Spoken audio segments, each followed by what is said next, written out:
Hi guys, good morning. So Bigg Boss என்ன நடந்துச்சு, இது வரைக்கும் என்ன நடந்தது அப்படிங்கிறத நம்ம பார்த்துடலாமா? என்ன சொல்கிறது, இந்த பொம்மை டாஸ்க்கை வச்சு ஒவ்வொருத்தரோட இண்டிவிஜுவல் கேமை வந்து பிக் பாஸ் சூப்பராக வெளியே கொண்டு வந்துட்டார். அதுக்கு எடுத்துக்காட்டு தான் இன்றைக்கி ஃபஸ்ட்டு ப்ரோமோ சூப்பராக இருந்தது.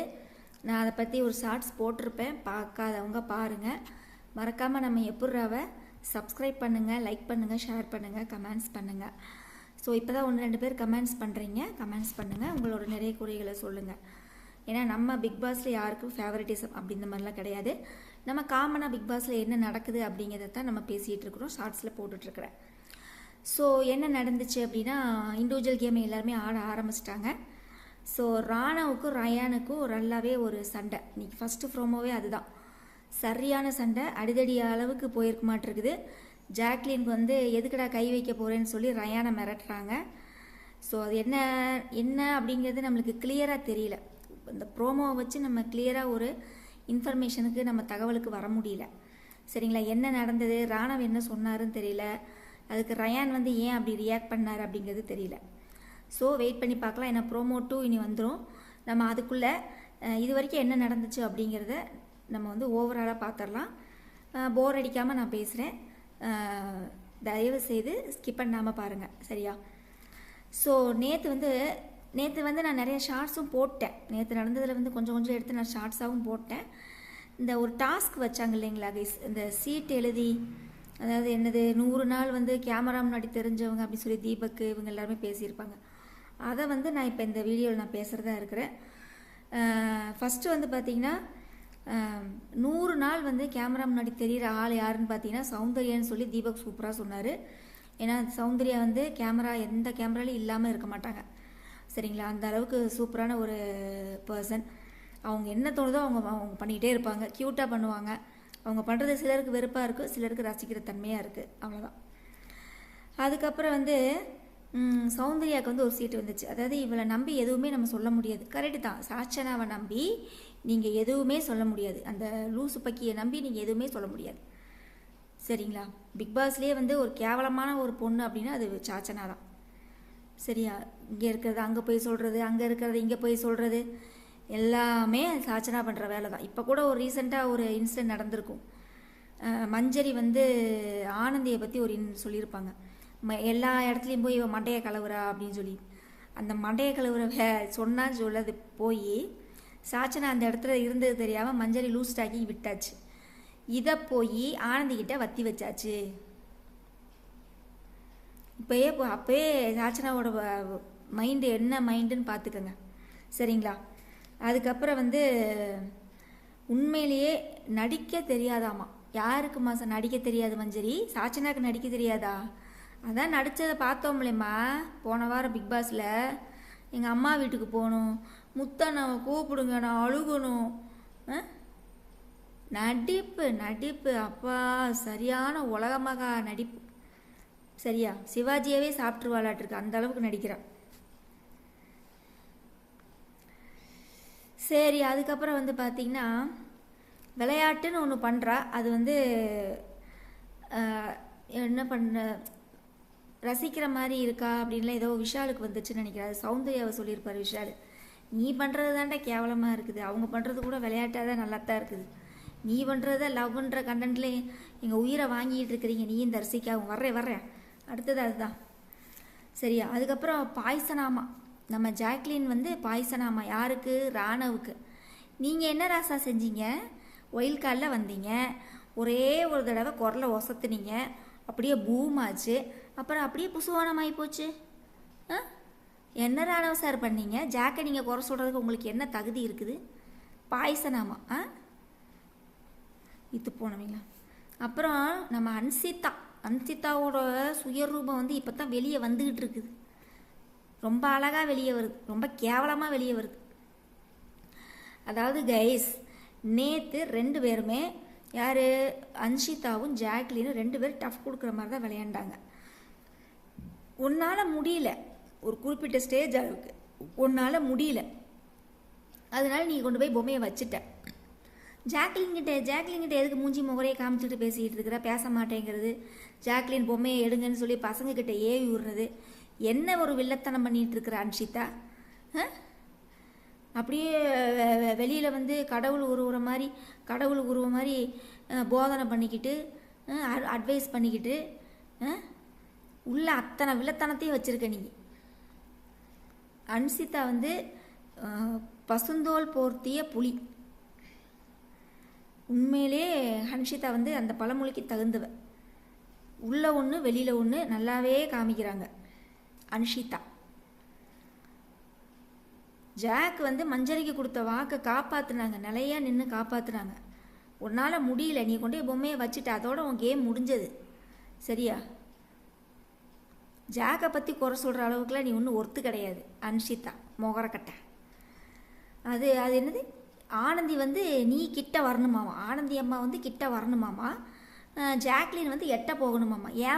ஏங்க மேடம், ஜாக்லின் என்ன பண்ணாங்க? எதுக்கு ஜாக்லின் எட்ட போக சொல்கிறீங்க? அதான் ஜாக்லின் நல்லா கேட்டு விட்டாங்க, நான் என்ன உங்ககிட்டயா வந்தேன் எட்ட போகிறதுக்கு அப்படின்னு. நல்லா மூஞ்சிக்கு நேராகவே செஞ்சு விடணும் ஜாக்லின் மாதிரி. செமையா ஜாக்லின் தாங்க சூப்பராக கேம் விளையாடுறாங்க. ஜாக்லின் சௌந்தர்யா சூப்பராக கேம் விளையாடுறாங்க. சூப்பர். எல்லாருமே ஜாக்லினை தான் வில்லியை பார்க்குறாங்க. அவங்க தான் என்ன சொல்கிறது, சூப்பரான கேம் பிளேயர். அப்புறம் ஜெஃப்ரி வந்து ஒன்று சொன்னார், இவங்கக்கிட்ட குழந்தைத்தனம் இருக்குதா இல்லையா அப்படின்னு. யார்? சாச்சனாவை. இவங்க கரெக்டாக சொன்னான், இவங்கெல்லாம் குழந்தையே கிடையாது அப்படின்னு கரெக்டாக சொன்னேன். நீ குழந்தையே இல்லை சாச்சனா. சரியா? நீ முற்றும் தெரிந்த ஞானி. ஆமாம், எல்லாத்துக்கும் அட்வைஸ் பண்ணுவீங்க. அங்கே சொல்கிறத இங்கே சொல்லுவீங்க, இங்கே சொல்கிறத அங்கே சொல்லுவீங்க. கோழி மூட்டி. சரியா? அப்புறம் நல்லா சாப்பிடுவீங்க. இதை தவிர வேறு உங்களுக்கு ஒன்றும் தெரியாது. சரியா? ஒழுங்காக ஒரு பர்சன்கிட்ட போய் எப்படி உட்காரணும், கால் நீட்டி மடக்கி உட்காரணும், கால் ஆட்டுற பழக்கத்தை எப்போ விட போகிறீங்கன்னு தெரியலக்கா. எங்கே போனோம் உட்காந்தாலும் காலை டிக்கின்னு ஆட்டிக்கிட்டே இருக்கிறாங்க. என்ன ஹேபிட்னே தெரில, கன்றாயி பிடிச்ச ஹேபிட்டு. கேவலமாக இருக்குது பார்க்குறதுக்கு. எங்கே போய் உட்காந்தாலும் காலை ஆட்டிக்கிட்டே இருக்கிறாங்க. அப்புறம் வந்து இந்த பேர் வந்து க்யூட்டாமாம்மா. யார்? சாச்சனா சொல்கிறாங்க. விளக்கண்ண அருணும் ஆனந்தியாமா. காருமா அருணும் ஆனந்தி க்யூட் கப்புலாமா. ஏம்மா கண்ணுன்னு தெரியுதா இல்லையாம்மா உனக்கு? கண்ணாடி போடுங்கம்மா. கண்ணுன்னு தெரியுதா இல்லையா?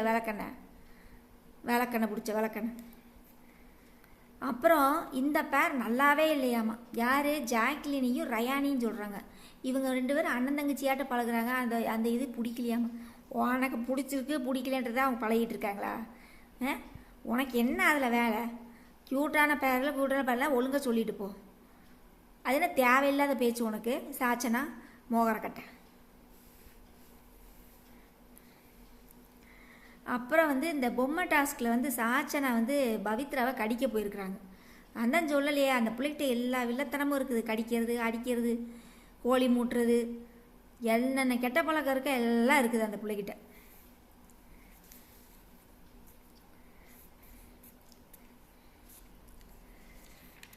அப்புறம் ஜாக்லின் வந்து ஒன்று சொல்லியிருப்பாங்க, சூப்பராக சொல்லியிருப்பாங்க. அதாவது அந்த கேங் வந்து என்ன நினச்சிட்டு இருக்காங்க அப்படின்னா, என்னையும் உன்னையும் ஒரு தப்பான மைண்டில் இது பண்ணுறாங்க. அது வந்து தப்பாக இது பண்ணி என்னை வந்து தனிமைப்படுத்தணும்னு நினைக்கிறாங்க அவங்க. அப்புறம் சௌந்தர்யாவை வந்து கேலி, லூஸு, பைத்தியம், கிறுக்கு அப்படின்னு சொல்லியிருந்தாங்க. ஸோ நம்மளை டார்கெட் பண்ணுறது தான் அவங்களோட வேலையாக இருக்குது அப்படின்னு சொல்லி ஜாக்லின் வந்து ரயான்கிட்ட நைட்டு பேசிகிட்டு இருக்கிறாங்க. சரி, இது வரைக்கும் நம்ம பார்த்ததெல்லாம் போதும். இந்த விஷாலும் தர்சிகாவும் பண்ணுற இந்த லவ் அப்படிங்கிற கான்செப்டு டிவி தூக்கி போட்டு உடச்சிடலாமான் இருக்குது. பிக் பாஸை காரி துப்பலாம் போல் இருக்குது. அவ்வளோ மோசமாக பிஹேவ் பண்ணிகிட்டு இருக்கிறாங்க 2 பேரும். நீ ஃப்ரெண்டாக நினைக்கிற விளக்கண்ண, நீ ஃப்ரெண்டாக நினைக்கிற, நாயா நினைக்கிற, பக்கியை நினைக்கிற, அது எங்களுக்கு அவளுக்கு பிரச்சனை இல்லை. சரியா? நீ ஃப்ரெண்டாக நினைக்கிறேன்னா ஃப்ரெண்டுக்கிட்ட என்ன அளவாக வச்சுக்க முடியுமோ அந்த அளவு தான் வச்சுக்கணும். சும்மா அவள் போய் கையைக்கு போய் மருந்து போட்டு விட்டுக்கிட்டு இருக்கிறது. அந்த முகரக்கட்டை தர்சிகா முகரக்கட்டை என்னென்னா உனக்கு வந்து ஊட்டி விடுறது. அப்புறம் கழுத்தில் வந்து ஒத்தனம் கொடுத்துக்கிட்டு இருக்கிறாங்க. ஒத்தனம் அதைத்தான் பவித்ராவை ஆனந்தியும் பேசிகிட்டு இருக்கிறாங்க பாத்ரூம்குள்ளே உட்காந்துக்கிட்டு. எப்போ பார்த்தாலும் இதே வேலையாகத்தான் இருக்குது. அப்புறம் வந்து இவருக்கு தூக்கமே இல்லையாமா. யாருக்கு? விஷாலுக்கு. தர்சிகா வந்து அவுட் ஆனது தூக்கமே இல்லையாமா. நான் வந்து ஜாக்லின் பொம்மையை வேணும்னு தான் எடுத்தேன், உன் பொம்மையை நான் எடுக்கணும்னு நினைக்கவே இல்லை அப்படின்னு சொல்லி சமாதானப்படுத்திட்டு இருக்காரு. என்ன விளக்கண்ண நீ சமாதானப்படுத்திட்டு இருக்கிற? நைட்டு 2:30 மணி 3 மணிக்கெலாம் கான்செப்ட் கொடுக்க ஆரம்பிச்சிட்டேல, கண்டென்ட்டு, லவ் கண்டென்ட்டு. இனி 24 நேரமும் உன் கதையாத்தானே ஓடப்போகுது பிக் பாஸில், விளக்கண்ணைகளா. அப்புறம் சிவா வந்து என்னமோ பிக் பாஸ் வீட்டை பார்த்துக்கிட்டு இப்படிங்கிறாரு, சாமி கும்பிட்றாரு. இதையே தான் வந்து ரியா தியாகராஜன் பண்ணாங்க. அருண் வந்து ஓட்டியே கொண்டு ஓட்டாங்க, சரியா, ஓட்டியே ஒரு வழி ஆக்கிட்டாங்க. இப்போ சிவாவும் அதே மாதிரி பண்ணுறாரு. என்னமோ இப்படி 2:30 மணிக்கு எழுந்திரிச்சிட்டு இப்படிங்கிறாரு. பிக் பாஸை வீட்டை பார்த்துக்கிட்டு என்னமோ நைட்டில் அச்சம் இல்லைன்னு பாட்டு பாடிக்கிட்டு இருக்காரு. என்ன தான் அதான் சொல்லலையா, 100 நாள் 106 நாள் முடியும் போது இந்த 17 லூசுகளாக தான் வெளியே வரப்போகுதுங்க. அது மட்டும் நல்லா கன்ஃபார்ம் தெரிஞ்சு போச்சு. பிக் பாஸ் வந்து இந்த 17 பேர் லூஸாக தான் வெளியே வரப்போகுது, அது மட்டும் நல்லா தெரியுது. சாச்சனா மறுபடியும் சகுனி வேலையை பார்க்க ஆரம்பிச்சிட்டாங்க. அன்ஷிதாவுக்கு உள்ளே இருக்கிற மிருக குணம் வெளியே வந்துருச்சு, சரியா. ஜாக்லினை வச்சு செய்கிறாங்க, ஜாக்லின் மேலே வன்மத்தை அள்ளி திணிக்கிறாங்க. ஆனால் ஜாக்லின் எதையுமே கண்டுக்கிறதில்ல. நீ என்னமோ பண்ணிட்டு போ, ஐ டோன்ட் கேர் அப்படின்ட்டு போகிறாங்க. Super, very good.